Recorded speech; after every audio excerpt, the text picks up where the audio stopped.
Welcome, low ego action heroes. This is Debbie Levitt from Delta CX. We're a full service CX and UX agency, and it is time, as it is every Tuesday, for Office Hours Ask Me Anything.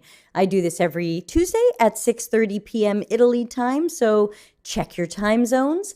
And I stay here for about an hour, and I take any questions people have both in the YouTube chat room and the LinkedIn chat room. And I am also monitoring, and let me open up some of my windows. I'm also monitoring our Ask, deltacx.link/ask. That is a way for you to ask a question, either writing something much longer than can fit in the chat, or to write something anonymously if you don't want me to say your name. Some of you tend to write to me about some problems you're having at work, and so you probably wouldn't want me to yell out your name. So the anonymous asking would be right for you. Also, the anonymous asking is open 24 hours a day, 7 days a week, and whatever questions get sent in, I save them for now, which means we have one question that was sent ahead of time, and I will start with that one while everybody gives me their questions. Let's take a look.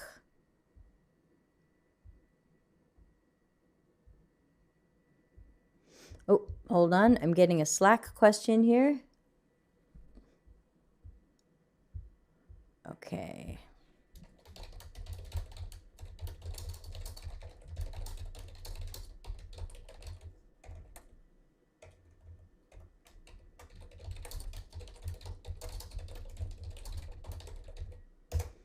Hey, Kayleen and Shannon. Sorry, just answering the Slack question that Kayleen would have seen. Didn't want to let that one go.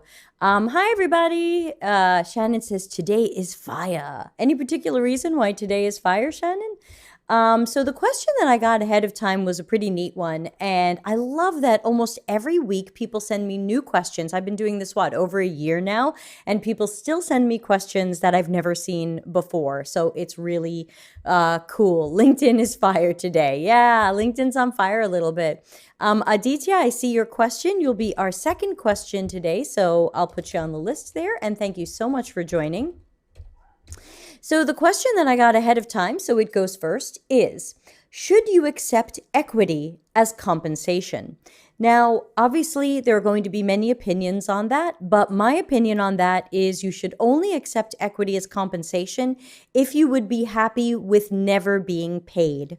Very often, not always, but very often people who accept equity as compensation are never paid because the equity never equates to anything of value. If the company closes down, if the company doesn't have an exit, if the company never has a lot of customers and can pay you a proper salary, there is the chance that whatever shares or percentage of the company that you are getting is valueless. Sometimes there are rules that you have to work there for a certain number of years, and you're not going to stay that long if it's a mess. Sometimes there are rules about can you sell your shares or give them to other people or something. Let's try that. First of all, get a real lawyer to look at whatever document or offer that this is, because chances are it sucks. Second of all, don't try to navigate those waters yourself. This is really where having a qualified lawyer is going to be a great idea. I mean, to me, there's never a bad time to have a qualified lawyer. I am for lawyers, but this is any employment contract, business contract, business deal, purchase of anything is a good time to have a lawyer look at something, even if they want $100, a couple of $100 to do it. It's going to save your butt later. So I would say you can accept equity as compensation if you want. You just have to imagine, am I okay with this if I never get paid? Sometimes you can negotiate for some sort of salary or pay and some sort of shares. But again, I always tell people to assume that the shares will have no value. And that's just, that's just erring on the side of caution. I cannot guarantee you that this company's shares will ever be worth anything, and neither can they. So that's the downside to the whole thing. Also, I also notice that very often people want to give equity because they don't have money, but you don't have any power to make decisions in the company. So if you see the company going in the wrong direction, you have equity, but you don't have any sort of shares that allow you to vote or have a say or things like that. So be careful of being treated as if you are a partner and working for kind of nothing without being able to make any decisions or be part of that. So I see Kayleen's question. We'll add that to the end of the list. And so if you're watching live, to the person who asked the question about compensation, feel free to ask a follow-up question live in the chat room or through deltacx.link/ask. I am keeping an eye on that today.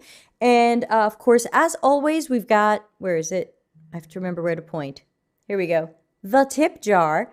If anybody wants to do super chat or super stickers, not required, but greatly appreciated. And that will end up in the tip jar, or as I like to say, the delicious cheese fund. I bought some cheese today, gorgonzola.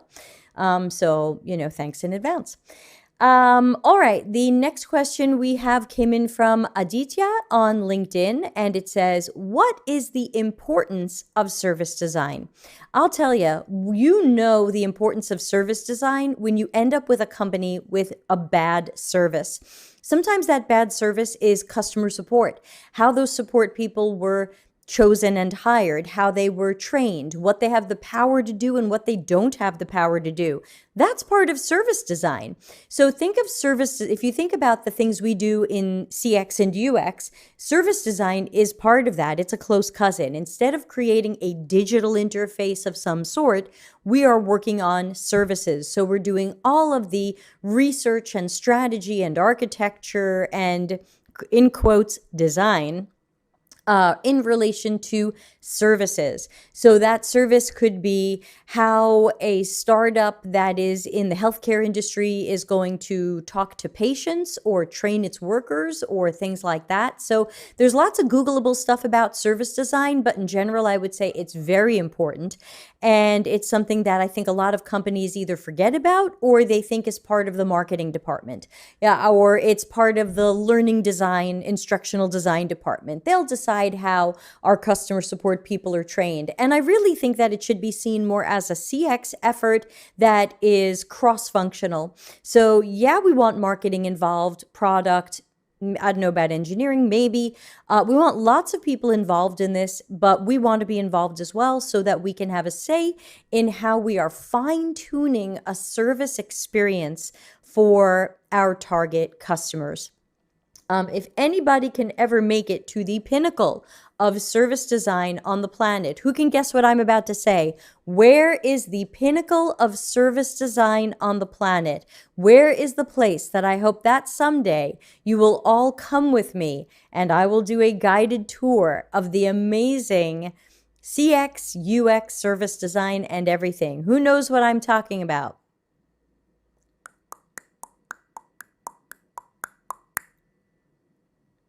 Time's up. Even Shannon didn't guess. It's Walt Disney World, Florida. Not so much in the other Walt Disney Worlds. But Walt Disney World, Florida, I know it's not easy for everybody to get to. It is certainly not an inexpensive trip, but it is absolutely the pinnacle, in my opinion and other people's opinions, of, thank you for the castle, Kayleen, very nicely done.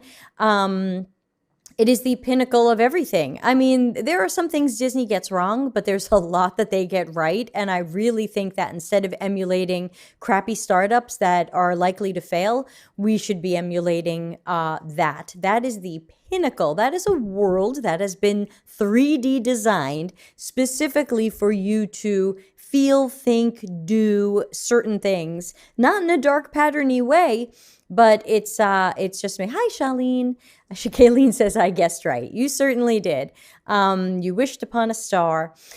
So it is my dream, and it has been my dream for at least 6 years to someday create a week-long trip to Disney World and invite all y'all to come. And I'm going to be kind of a tour guide and show you some of the things that I've learned over the years about how Disney does things behind the scenes and where some of the magic is. We'll reveal a little bit of the magic, but I think it's really influenced my work, and I think it will really influence other people's work. And I think when you get the Walt Disney World and Imagineering bugs, it really changes the way that you see problem finding and problem solving. The way that Disney approaches things is just unlike anything or anybody else. I can't even compare it to anybody else. You can't compare it to a hotel. You can't compare it to another park. So there's a whole world of stuff there. So, and that's why service design is important. So I'll give you an example. Customer support is like #1 at Disney World, Florida. It's supposed to be at all the Disney parks, but it hasn't always been followed through on. That's part of service design. So when you're at a Disney park, the cast members are have the authority to help you in pretty much every way possible. Even people who are sweeping up have authority and power to help you in ways that you might not expect from someone who's sweeping up, but they're wonderful. When I went to Disneyland Paris 5 or so years ago, before Disney America bought it out. It was not being run by Disney America, which it is, I believe, now, but it wasn't then. So not all of the good practices were being put in place there. And while I was checking in, the woman behind the counter was checking us in, and I was going with a friend. I realized maybe my friend and I won't do everything together always, so why don't we get separate room keys? And I said to the woman, can we get 2 room keys in case we do separate things? And she goes, what's your experience now? That's an experience. You know, that has been service designed by accident, by not training that person correctly or not picking the right person to hire. That is the service you got. And that's one of the tiny microscopic worlds of service design. So I'm very happy that Disney America bought out the rest of Disney Paris, and I hope to return there someday and see if they cleaned their act up, because there were some other problems too. Shannon says, so you'd want to work for Disney. Funny enough, I used to think that was my dream job, and I realized, what if they ask me to do something that I don't want to do? What if they ask me to undo a childhood favorite? Like, I don't think I could be as impartial as I'd like to be. So part of me thinks that working for Disney is my dream job, and part of me thinks, I don't know, that might be hard, upsetting, difficult. You know, I'm not too sure. Stephen in LinkedIn, I see your question. I'm going to add it to the list. We've got Kayleen next. Kayleen, didn't forget you. Just went on a detour with Service Design, Disney, and Shannon. Charlene says, I'm looking into getting more exposure in service design. Great. I hope you'll tell us more about it. You're welcome, Aditya. Shannon says, that's why Chick-fil-A is so popular, service design, and the chicken is good. Right. That might be it, because obviously for some people they're controversial, and for some people it's good chicken. So, you know, there's service design happening in both directions. Some of it that draws people in and some of it that alienates people. So it's all service design. Kayleen says, how do you keep final reports coherent when they can be so long? I think the outline format helps us with that. I think that having a good visual hierarchy, see the micro lessons playlist for visual hierarchy. I think having good visual hierarchy and good organization will help us, which of course is information architecture. Everybody read the information architecture book. So I think, you know, having a clear headline, clear subheadlines, clear sub-subheadlines. I showed that a little bit when I showed my sample report in the micro lessons playlist. Also, because I'll end up generating a table of contents from that, it allows my client to quickly jump to an area that they're interested in. So they can browse the table of contents and say, oh, I really want to hear more about where people hate our checkout. Okay, go to that section. Jump right there. Knock yourself out. So I think that there's you can't really keep a great research report from being long. The short version is going to be an executive summary or a PowerPoint presentation version, but I still write long reports for clients who want all the details. And I find some of my clients do. So how do you keep them coherent? Good visual hierarchy, organization, making sure you've spoken to your clients or coworkers or stakeholders to determine what are they looking for in these reports? What are they hoping to learn? What were their goals? You have to have done that before the project so that their goals were included throughout the research. And that means at the end, we can give them the information they were looking for, and you keep it coherent by focusing on the information they need to know, even if it was something they didn't ask. But if I think they need to know it, I'll include it. So I think just a sense of organization. I always read my reports out loud twice. Yes, even the 80-page reports, it can take hours, but I do. So I just keep focused on that and make sure these sound good. And then usually I get someone else to look at them as well. And on my current project, I'll have 2 people looking at them other than me. And I think that teamwork will really help. So let's see. Kayleen says, I used the layout from last time, but I had trouble creating a hierarchy because everything I talked about was so interconnected, if that makes sense. It does make sense. I think it ends up a little bit like music, where you have a theme and then there's a variation, then there's theme. And so I think sometimes what I will do is I will try to draw boundaries between them, but if there are 2 things that are connected, I might choose to put them next to each other in the report so that I can say, and, though you wouldn't put that in a report spelled like that. But I think that I would have to see what you're talking about, but I would say if they're really connected, you combine them. If they really are separate but related, maybe put them one and then the other in the report.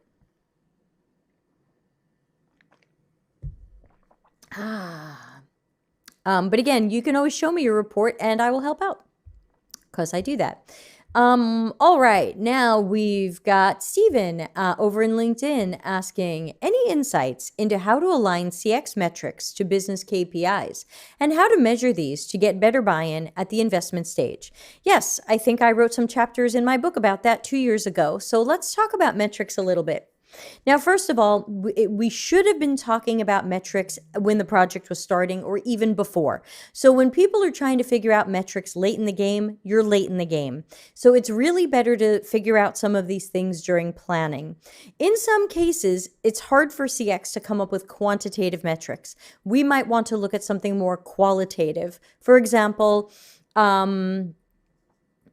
users' reactions to the new design, positive, negative, other. We can try to quantify that, but the real actionable meat and potatoes is not in 72% of the people seem to have an easier time completing their task. It's the whys and the hows and the whats and not just the how manys. So I think you have to take a look at what makes sense. So I'll give you an example of a project we're working on now, and we of course planned this early with our client. We're working on an e-commerce research and then improvement. And for this project, just to start with baby steps, the client only wants us to improve the landing page. That means we're not improving the product page. We're not improving the search results. We're not improving the checkout. And all of these are a little bit problematic. So knowing that, hello, fun springtime things. Knowing this, they gave me access to their Google Analytics, and I started modeling a short version of their funnel. So here's how many people seem to be coming in through a certain method that we're going to focus on. Here's how many people seem to see the product page. Here's how many people seem to add to the cart. Here's how many people ultimately do a checkout. And here's the average order value. Now I've got a model, and I have that for March and I have that for April. So now I have a baseline. Always have a baseline.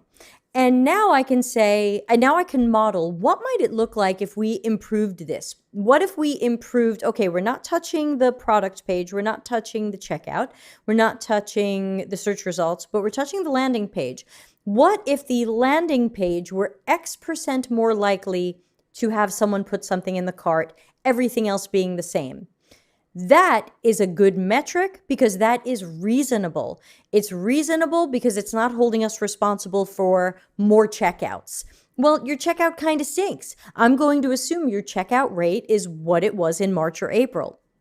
I'm not responsible for people necessarily spending more. I don't know if I can control that because your product page is kind of funky. So I'm just trying to, he says, I see where you're going. Thank you. So I think that metrics that will help us have to do with accomplishing the business goals. There are metrics and analytics but more qualitative that I want for myself. I want the what's and whys and hows. But the business and the way that we get the buy-in and the investment is to show how we accomplish the business KPIs. So if I can go to we ultimately modeled that if we could increase this client's likelihood of people putting stuff in the cart by even 0.3% in 1 month, they would make 3 times what they're paying us for the project. Looking good. Nice conservative place to start. So I think that find out what the business's KPIs are and find out how you can work with them and partner with them to make those happen, and how by being a direct partner, they will then later say, oh, wow, UX did this. So very often that's going to be, start with stuff that's marketing. So landing pages, conversions. Shannon's the expert on CRO here. So start with stuff, especially that's on marketing's plate, that very often they do alone, but they shouldn't. Like, they really shouldn't be messing with the website without website experts. And things like that.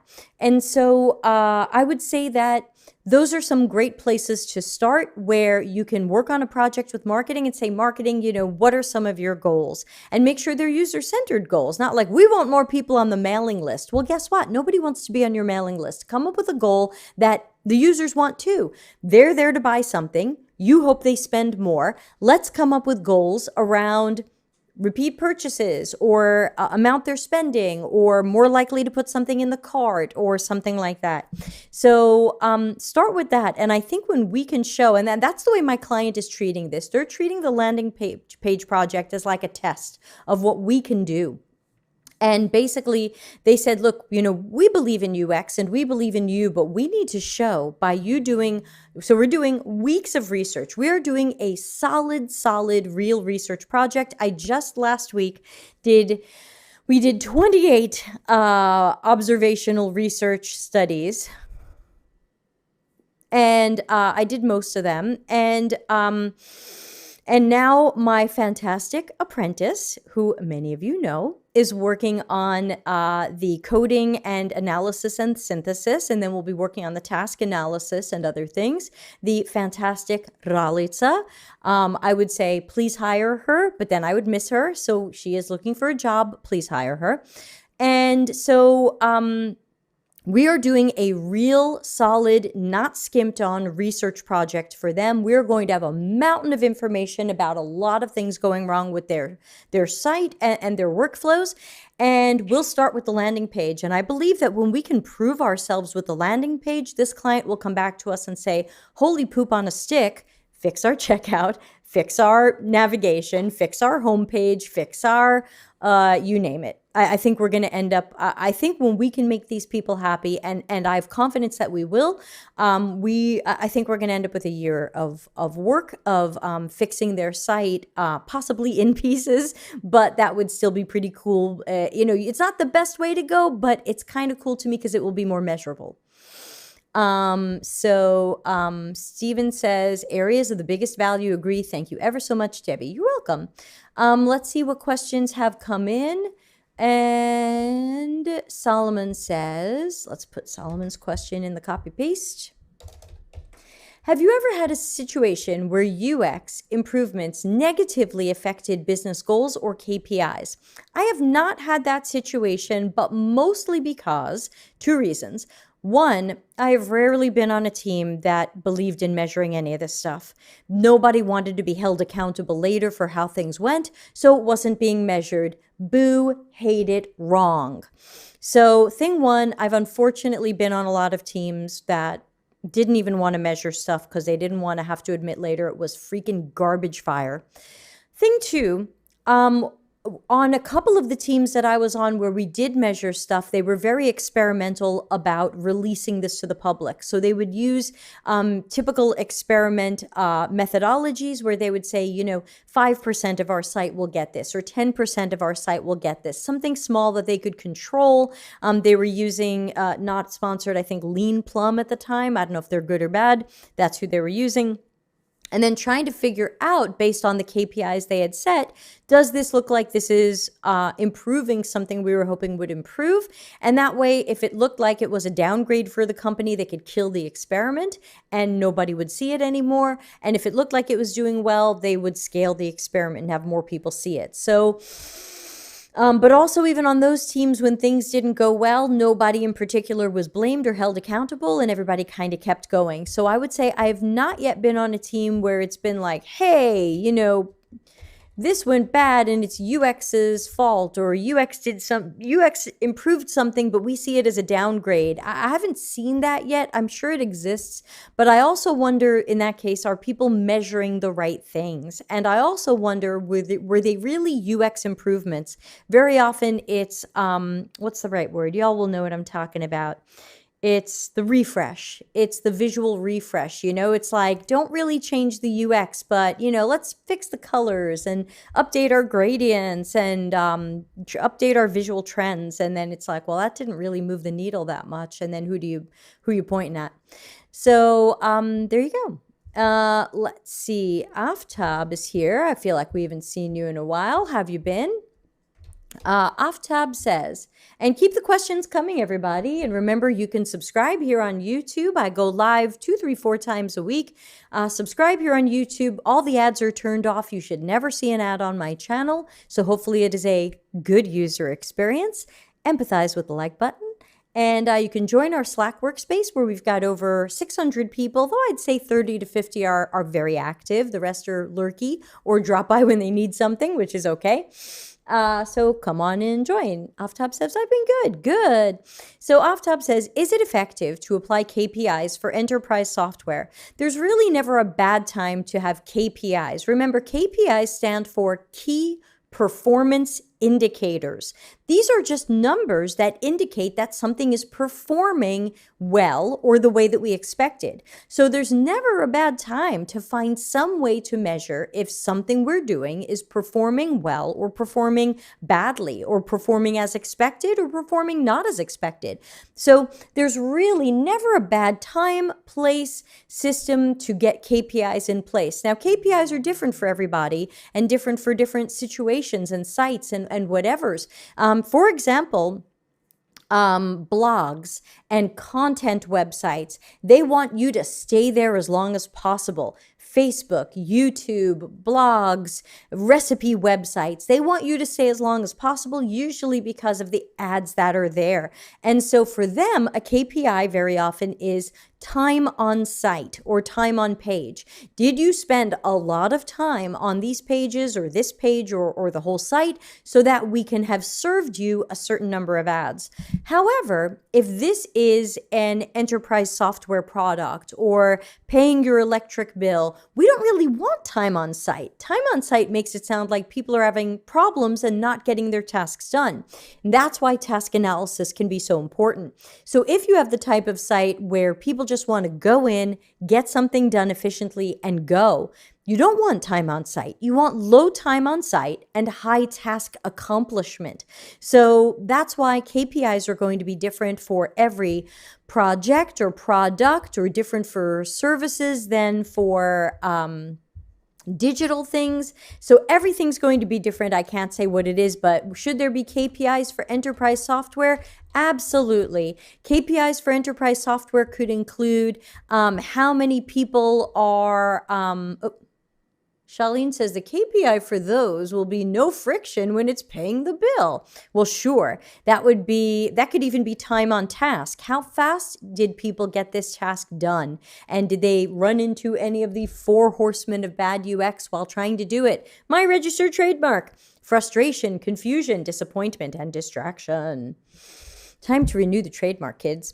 And Shannon says, like, page views, terrible KPI. Yeah, sometimes a lot of page views means people are not finding what they need. So if you're a content site, lots of page views, lots of ads, yum, yum, but doesn't mean it's great for the user.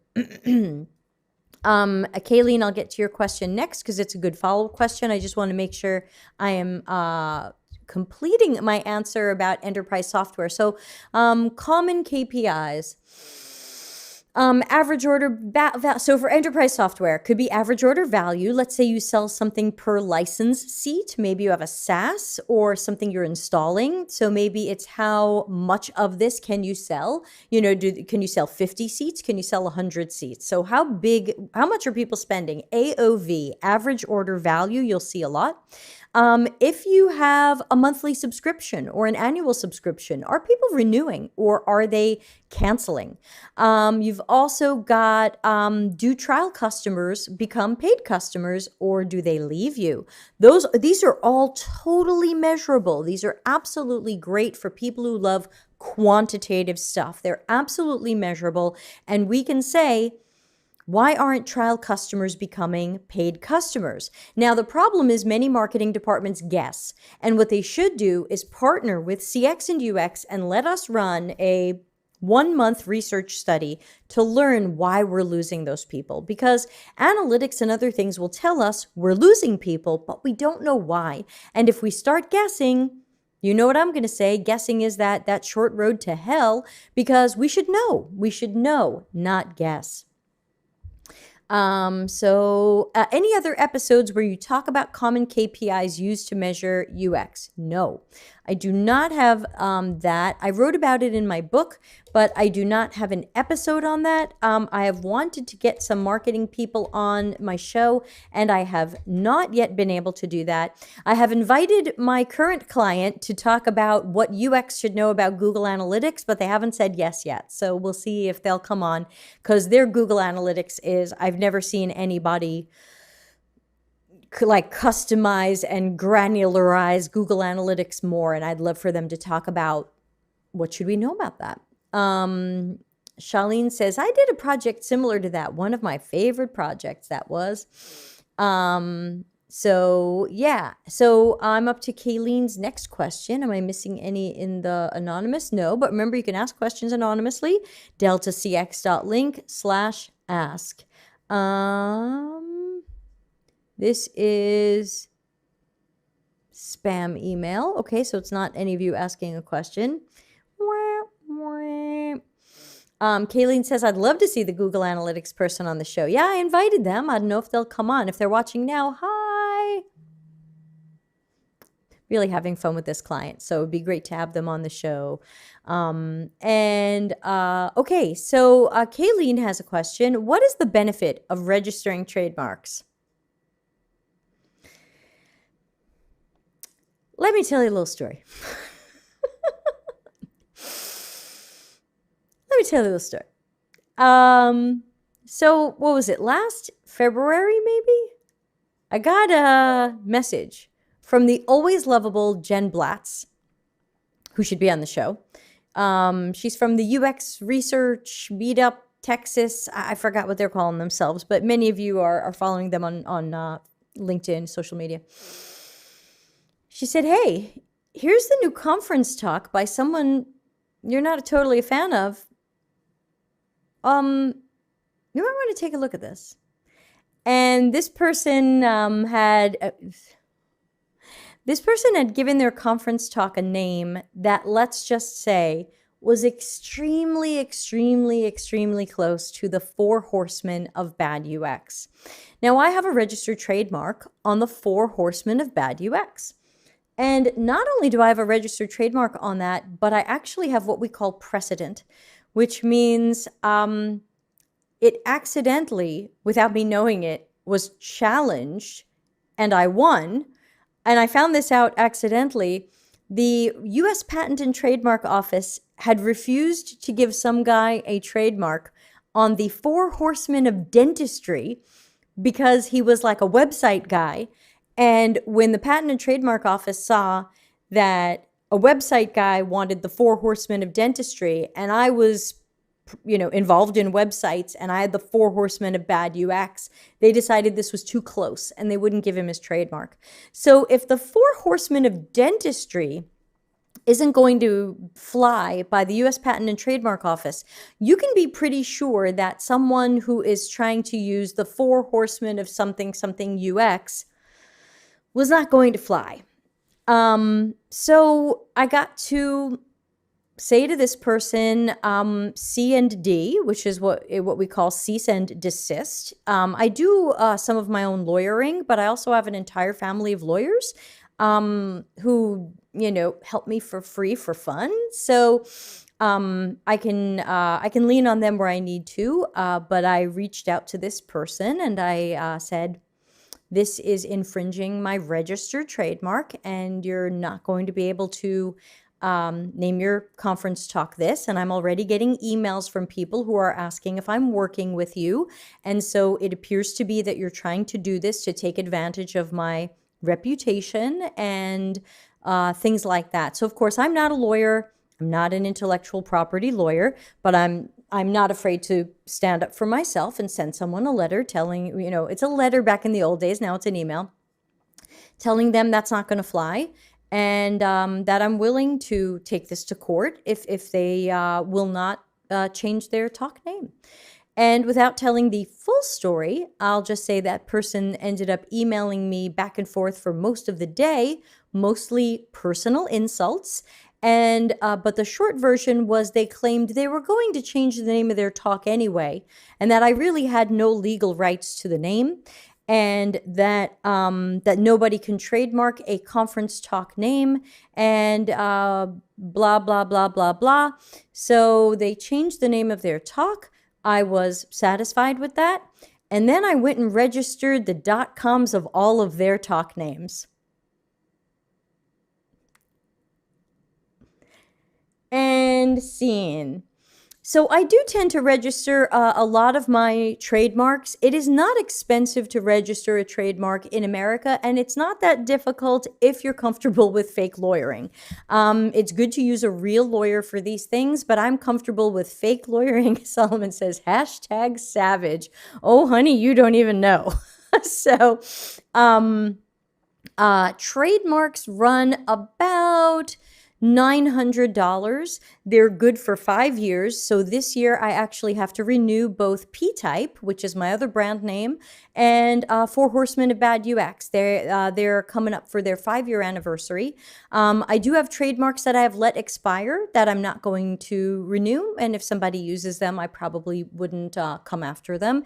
And I actually have a new trademark in process that I filed last year. Trademarks can take 8 months, give or take, to come through and be registered. So quick lesson, if you see TM, it's somebody who considers their thing to be a trademark, but they haven't registered it with the US Patent and Trademark Office. If you see R in a circle, Four Horsemen of Bad UX, R in a circle, means it is registered with the Patent and Trademark Office. If you go to the USPTO and do their search, which they call TESS, you will find it in the database because it is registered. So, trademarks, yes. Copyrights, I don't worry about as much. I'll put copyright notices on things, but trademarks I do feel strongly about because I think I've worked very hard to come up with a lot of the brands and things that I have. Four Horsemen, P-Type, Delta CX, I do have a registered trademark on as well. So yeah, it's really neat. Kayleen says, I learned about trademarks for music copyright law. I definitely wanted to know how you use trademarks for your business, mostly to keep people I don't like from coming up with product, services, businesses, conference talks, or other things that sound like they are similar to mine. And because someone, Jen Blatz also sent me something the other day. A guy had something like the Four Horsemen of, let me look it up. I could have won it. I could have won it given my dentistry precedent, but I didn't care. So I said, you know what? I don't care. Where did she put it? Is it here? There was somebody using 4 horsemen of something, but I don't claim to own the 4 horsemen. That's biblical. But I don't want you to say the 4 horsemen of UX or bad UX or CX. I mean, these are just too close to what I'm doing. Here it is. 4 horsemen of survey errors. I don't mind that person using that. I'm not going to come after them. That's totally fine. I don't think that's stepping on the toes of the 4 horsemen of bad UX. That's just my personal opinion. Flavio says, low ego action heroes are in a circle. Someday are in a circle. For now, TM. But TM is good because you kind of start to stake your claim and show that you are actively using this as a trademark, which the Patent and Trademark Office does look for. So it's hard to trademark something you're not using yet that you're thinking of using in the future. You can do that with patents, but you can't do that with trademarks. So you have to be using it. Well, this went off on a fun tangent, but we've got about 20 more minutes, and this is Office Hours Ask Me Anything. Please usability test the subscribe button and join us. Costs you nothing. And let's see. I'm here taking questions. So any questions you have, let me know. And I'm just checking my thing to see if anybody is sending in questions. I don't see any. If I've missed a question you've asked, please let me know. Hey, Ignatius, how's your world? What day is today? What day is tomorrow? These are all good questions. All right, tomorrow at 8, if you insist. So yeah, keep the questions coming, everybody.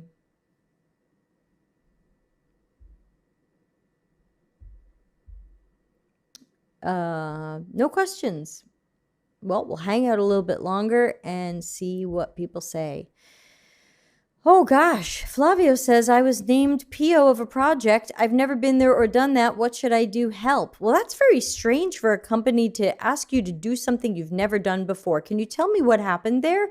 Why wouldn't they look at you and go, wow, he really doesn't know anything about this. We should not have him do this.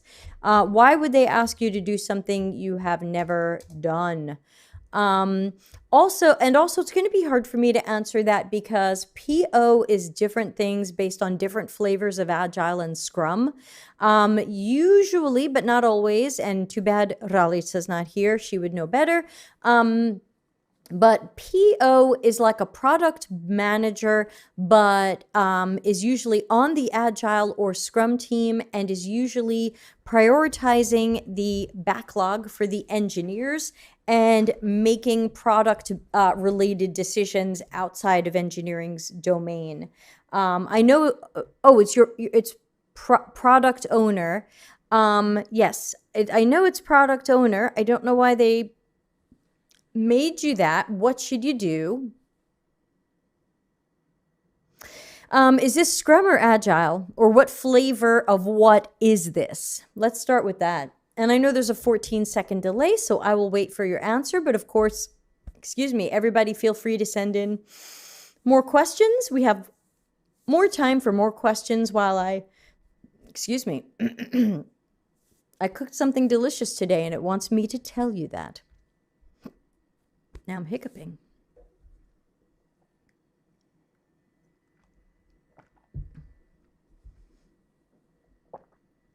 Okay, Flavio says, I did all the UX and UI. Now it's going to the developer stage. So does that mean they're expecting you to shepherd this as a sort of product manager, as a partner to the engineers? Why wouldn't you still be called the UX person and just partner with the engineers? The giving you the other title is probably going to be weird and confusing for everybody. We're backlogging, planning poker, etc. Yeah, and is this Agile or Scrum? And which flavor of Agile or Scrum is this?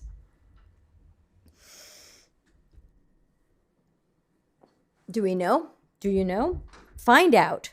So, okay, let's put it this way. If you don't know, find out. Then Google the hell out of what that flavor of Agile or Scrum thinks a product owner does, because I've seen different things from different places and I can't say, but I would say in general, you are doing what you just said. Basically, you kind of become part project manager, part overseeing some of dev stuff, and part priority person. So remember that whatever you designed is now going to be broken into a lot of little pieces. Someone has to help engineers break that into pieces and then prioritize that work. We're on Scrum. Yeah, I wish Ralitza was here. She was a Scrum master. She would know. Strawberry flavored agile. I wish. That sounds so much better than pretty much everything else I've seen. Charlene, I see your question. I'm adding it for after. So again, Flavio, unfortunately, I'm not an expert on the product owner's role in Scrum, and I don't know how your company has implemented Scrum, because so many people are doing it differently, or they've modified it for something going on at their company. I would probably Google scrum.org product owner and take a look at what they expect you to do. That would be my best guess, because I unfortunately am not an expert in this, and I can't guess how your company implemented it. So I'm sorry. Shannon says, does product owner mean person accountable? I hope so. I wish we were held accountable more often. Product owner is going to be a pretty different role. You're no longer focused on designing or testing or things like that. You're really focusing on coordinating engineering efforts so that your sprints are productive and successful, and you're getting a product out or product ready to release. That's my impression of that. We've got a question from LinkedIn. I'm sorry if I pronounce your name as badly as I do everybody else's, but I'm going to say you are Ania Khan. Or maybe Ania Khan. Maybe you can help me with that. I really want to say people's names correctly, and I'm so sorry. Flavio says, no problem. I think I just got overwhelmed by the title. I'm going to link the dev team with client. Okay. Good luck. Keep us posted, Flavio. Ania Khan says, hi, Debbie. Well done. Thank you. B2B research always seems difficult because of the closed environment. What's the best and simplest way to carry out this kind of research? I think in many cases, sometimes it's a closed environment because you're not offering enough incentive. You might need to tell me a little bit more about maybe what B you're in so that I can take a guess as to why it's closed or what the problem is. But I don't like to really see any excuses for not doing research or enough research or research with the right people. Sometimes that's just a matter of incentives. Companies don't want to pay the right people to be participants, or they're not paying enough. Your B2B people believe their time is worth $200 an hour, $300 an hour, and somebody wants to give a $50 Amazon gift card. So sometimes it's difficult because of the recruiting. It's probably not necessarily difficult because of the questions you want to ask. Your questions are hopefully fair, but it could be recruiting. Am I close?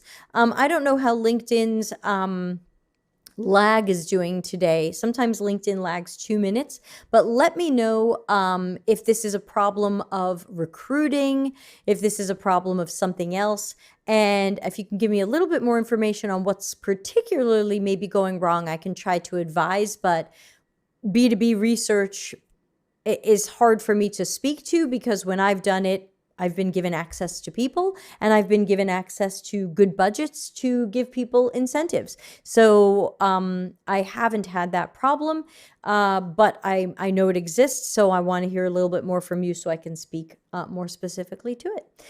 This is Office Hours Ask Me Anything. I do this every Tuesday at 6:30 p.m. Italy time. I'll also be doing it once a month at 10 a.m. Italy time so that we can be a little bit friendlier to Europe, Africa, Asia, Australasia, and possibly Hawaii. So there's that. That will be third Tuesday of every month at 10 a.m. Italy time, which I can't guess what time it is where you are. You'll have to do the math. But if you are where Flavio is, you should be asleep.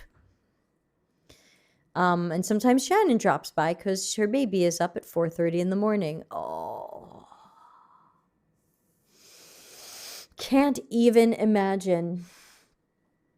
So anyway, while we wait for some more questions and some clarifications, let me just give you the show notes of what's coming soon. Excuse me.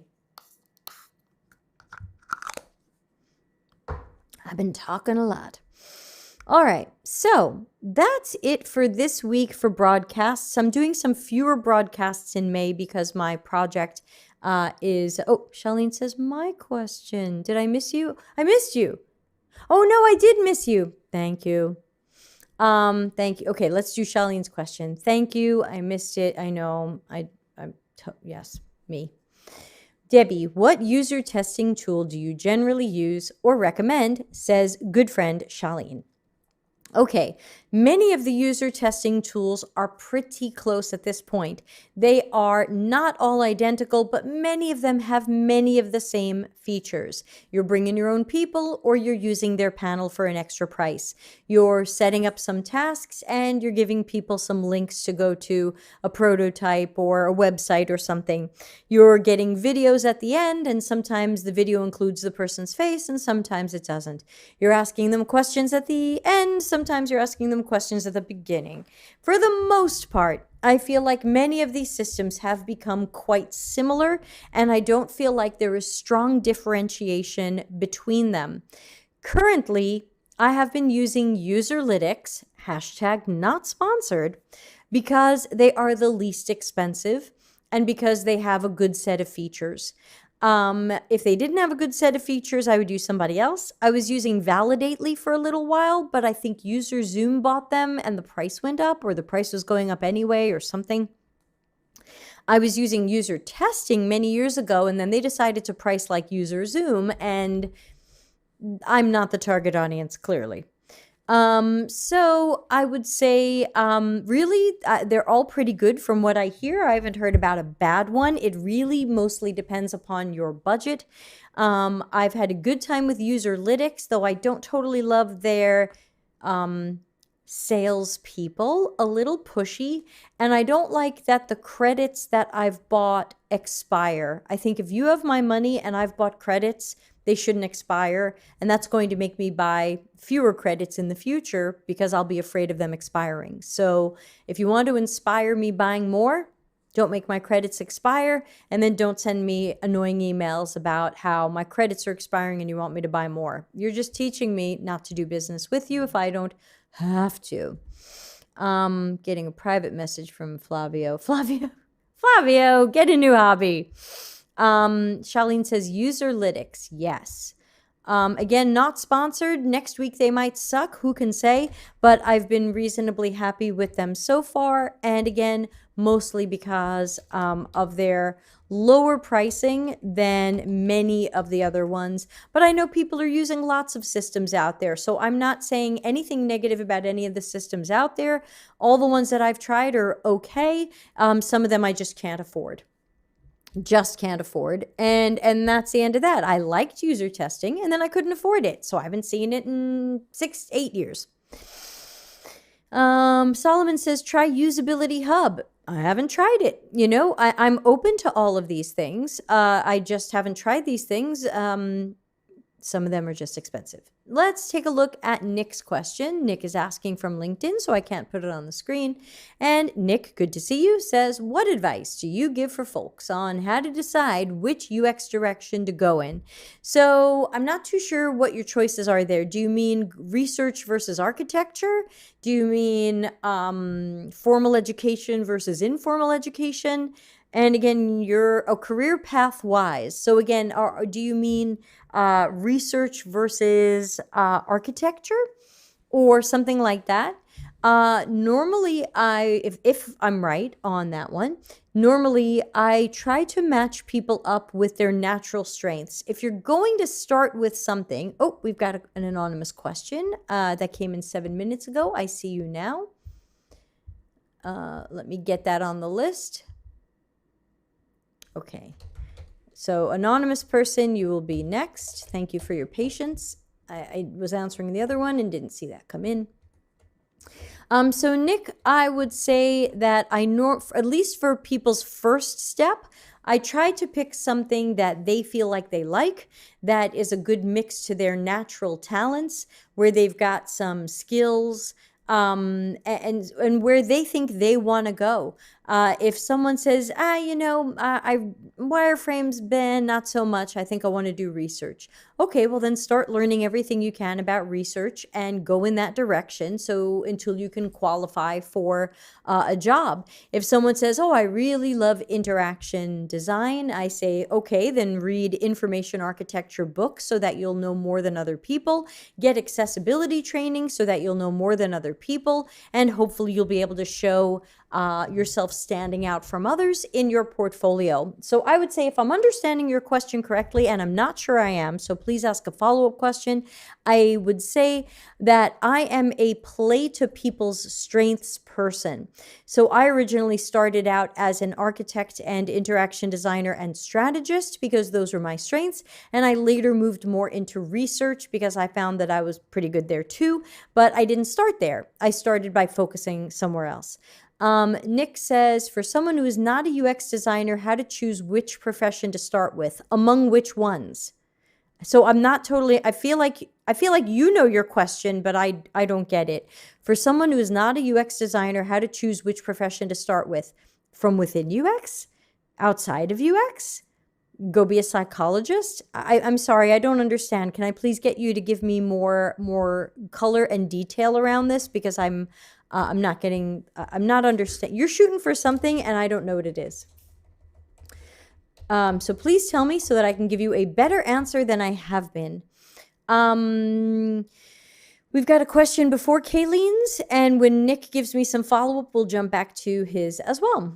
Anonymous question says, things to consider if you're wanting to join a startup company. You'd have access to a UI and graphic designer.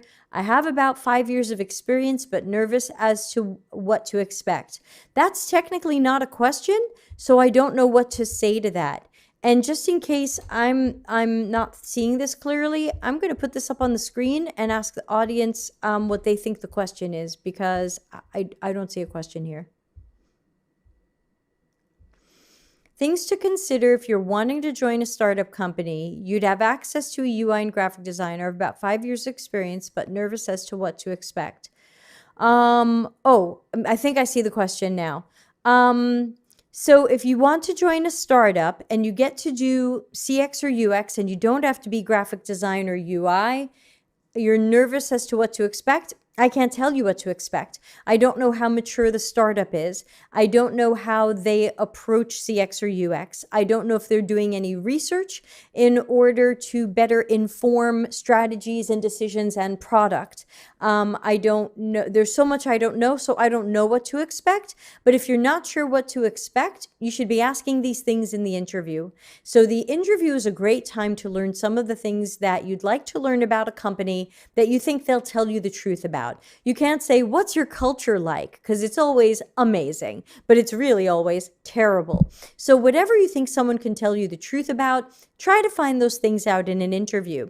How do you approach user research? How much time and effort is put into user research? Does engineering wait for user research to happen and for UX workers to design based on good research data? Are UX people given the time, budget, and headcount that they need to do their best work? That's maybe not a great question, but you know what I'm saying. So I can't tell you what to expect because every company is different. And startups are sometimes great jobs and sometimes the worst jobs. So I would have to say this is company by company and something that's up to you to determine in the interview phase by asking some careful questions that will help you know a little bit better what to expect. Does the company, how does the company demonstrate its, what's the word I'm looking for? Dedication to customer centricity. It can't just be we survey people later to see if they hate us. You know, how are we customer centric? How are we putting users first? How is that in our processes? So I think these are good questions to ask, and I think that's what you're asking. Let me know if you have a follow-up question. Nick is back with a little bit more clarification, and he says between UI, interaction, or research. I just go by what people are strong at. You know, I'm a terrible artist, so it never occurred to me to start as a visual designer or start as a production designer or start as a print designer. I know I'm terrible at these, and I know I lack natural talent. And people said, oh, go to art school, go take courses. I know I've no talent. You know, there are some people who will never be a good singer. They just can't hear it. That's me with art. So I'm a play to people's strengths person. When I am meeting up and coming UX people, I'm trying to see what they're strong at and encourage more of that. And if they're weak in something, help them where I can, but also try to keep them focused to make sure that they're becoming job ready. Because I still feel like a little bit of research and a little bit of wireframing and a little bit of something might get you a job, but it shouldn't. And so, and if it got you a job, where the hell are you working that got you a job? So I still think that in the long run, it'll be better for people to dive into their natural strengths and talents first, and play to those. And that's going to be a good comfort zone for people. I don't want to take people out of their comfort zone immediately. There's enough that's uncomfortable. Even people who I have as apprentices now, who I can tell will be great researchers, and I'm playing to strengths in their personalities and their talents. They're already out of their comfort zone with some of the things I'm telling them to do or not do. It would be bad enough if I said, no, I know you want to be a researcher and you seem like you have some good natural talent for it, but let's start with art. Just doesn't make sense. Kayleen says, where to get accessibility training? Is there a reputable certificate? There is. Heath wants to add, accessibility training is tough and mostly comes with experience of doing it wrong. First, start with the WCAG website and the WAI examples of components and try learning from the systems good at it. I'm going to go a little further than that. We did the training from WebAIM, but we did that in person a few years ago, and now is not the time for in-person training. So I am recommending the training by DEQUE. DEQUE. Hashtag not sponsored. I met them at a conference a few years ago, and they seemed pretty good. And they have a whole suite of accessibility courses for just a few $100s. Now, I'm not sure that those courses necessarily warm you up for the certification. So the certification is, let me Google it, because that can be another certification. Hold on, I'm spelling it wrong, so I'm getting dog trainers. Please hold. Accessibility certification, IAAP. I wrote IACP thinking it was certified something, and I got dog trainers. It's accessibilityassociation.org, hashtag not sponsored, and they seem to be one of the main bodies that certifies people in different areas of accessibility. Some of their stuff is not cheap, and I've heard that some of their tests are not easy. So they're pretty serious about this stuff. They have multiple certifications from what I remember, and you can focus in different areas. And their certification manager, I think I'm connected to on LinkedIn. She seems absolutely lovely. I'm sure you could reach out to her, Samantha Evans. So if you're serious about getting an accessibility certification, I'd look at that. Woof, woof, woof, woof, woof. Okay. Yeah, so WCAG is a little bit tough to learn just by going to the site, because it's like trying to read the Italian law books. You know, it's like, okay, I can read this, but I'm not sure I'm putting two and two together. And I'm hoping that some of these other trainings and certifications will help make these things make a little bit more sense and help them be more tangible. Oh, we're over in time, but I don't have anything after today, so I'm willing to go a little bit later if you don't mind. We have another anonymous question, so let's answer that. Kayleen, thank you for the 5 dogs out of 5. All right, hold on. Let me paste this question onto my list, and we'll answer it. But this might be the last one unless anybody is on fire with a final question. Okay, so anonymous question says, how do you feel about brainstorm? Here, let's see if I can put it up on the screen. I have to copy paste it into my special purple box. Paste. press this number. Oops, make the font smaller. Oops. I think that's better. Sorta. Close. I have a blank line at the bottom. That's what's messing this up. That should be better. Okay. How do you feel about brainstorming activities during road mapping to help the team come up with questions to explore through research? I struggle to inspire the people I work with to think about what it is that they don't know or want to learn. How are we road mapping if we haven't done research? Are we guessing at what the product will be and what the features will be? Is that research a little bit late because we've already decided what we're building and now you are retrofitting yourself into this? So I know you're an anonymous person, but Charlene says, Hannah shared a 3-hour boot camp link on Slack from Deck and it looked good. Yeah, I haven't taken their training yet, but I have good impressions of them and I've heard good things about them, but I haven't done it myself.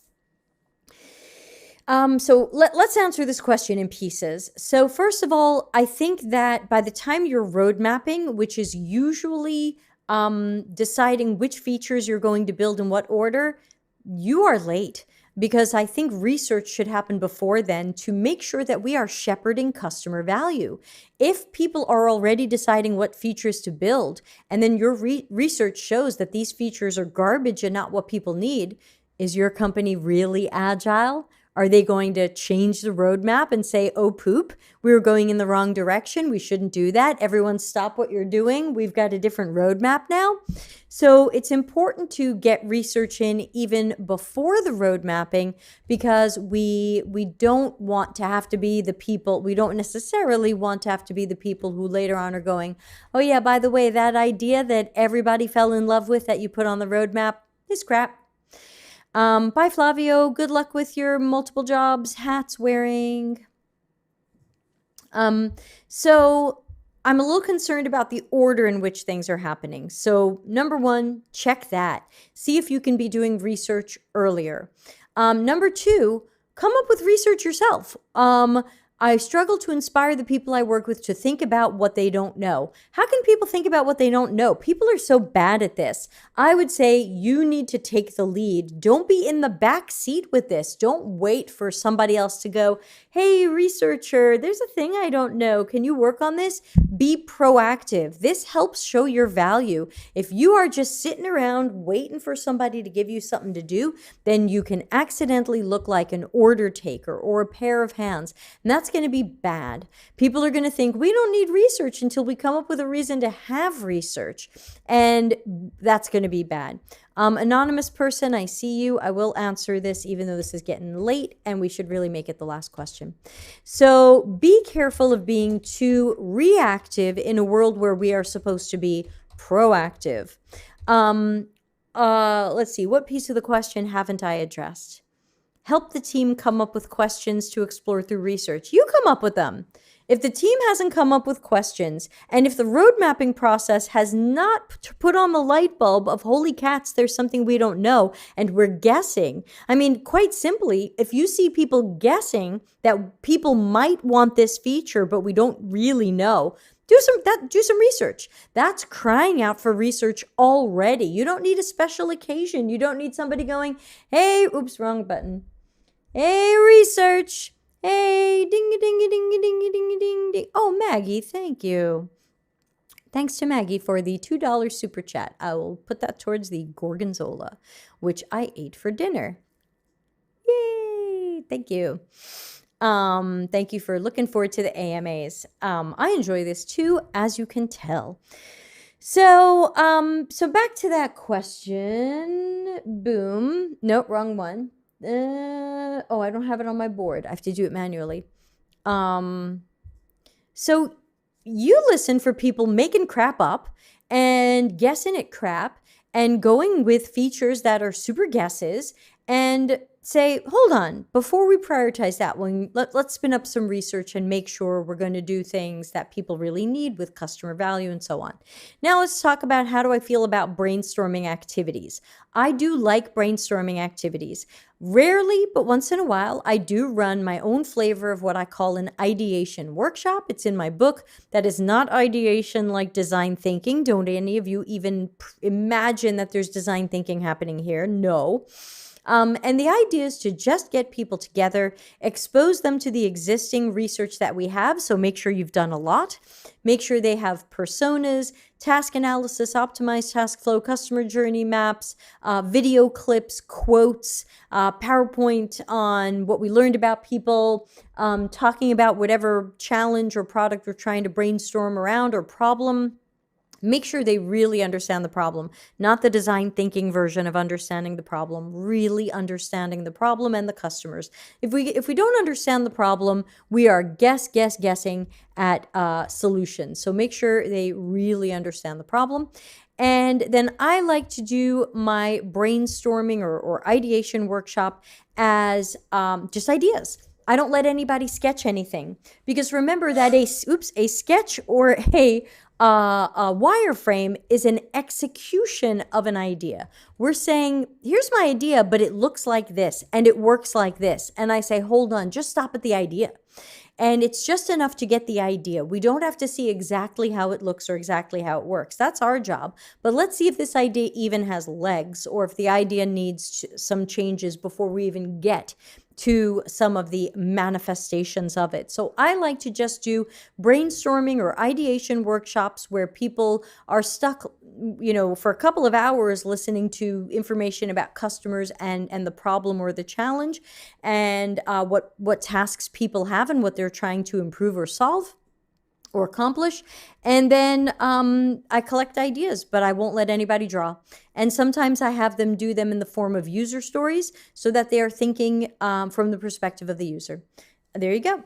Our final question for today, sorry to run so late, but we get so many of these. Don't forget, next week's office hours is going to be Three Musketeers. Darren and Dr. Nick will be here. So if you want your question answered first, send it to deltacx.link/ask, and I'll save it for next week because this will be the last question, and you will have the Musketeers answering. The anonymous question says, I'm young and I don't know what the job hunting process has changed throughout the decades, but I can't imagine things being any worse than they are now. What are your thoughts on how finding a job, keeping a job, etc. has changed? Let's put this up on the screen the manual way. There we go. I feel like I almost don't want to answer the question because it almost doesn't matter how it's changed or what it used to be like. What only matters is your experience right now. And your experience right now is full of the four horsemen: frustrating, confusing, disappointing, and distracting. And we do need to fix that. Many of you know that I have a new HR training out. It is completely free, so please send it to every company you know, every HR worker, every hiring manager, every recruiter and talent sourcer. deltacx.link/HR-training will take you there. And again, it is completely free. I don't even put you on a mailing list. So we need to improve our jobs and how people are recruiting for our jobs, because whoever's asking this question, I feel you're totally right. But it kind of doesn't matter how it's changed. It only matters what's going on right now. And a lot of what's happening right now is a product of companies not understanding what we do. So they're just looking for the artist who makes pretty screens and calling that UX. And part of that is because of boot camps and crappy courses, which we'll be talking about on Monday on our live podcast stream. Everything that you're sending me at the reaction link, I'm going to be doing all of the UX course and bootcamp curricula and degrees as well. We're going to set them all on fire. And so the problem is the boot camps are spitting out endless people who know a little bit about a little bit, but imagine they're job ready. And so because the market is flooded with these people, it feels impossible to get a job. And so we've got 5 hot dogs out of 5. Okay. Kayleen says 3 Musketeers week is already upon us. I'm so excited. Yes. It is second Tuesday of each month. So, thanks to April for maybe being a little short. I don't know. So person, I can only say, while you don't have a job, and I know it's frustrating and disappointing and for some people devastating, now is the time to get a good mentor who will take a look at where you are and what you know. Very often when I am mentoring and coaching people, they've gone through a boot camp or they've gone through some self-study and they feel pretty confident, oh yeah, I can research. Oh yeah, I can do this. And then they start doing it with me. And then all of a sudden it's, I don't even know what I don't even know. And they start to realize how little skill and knowledge they actually had. And so I'm usually teaching people and showing people and helping them level up. If you can find someone like that, then, and I'm available, but I do charge money, actual money, not hot dogs and emoji.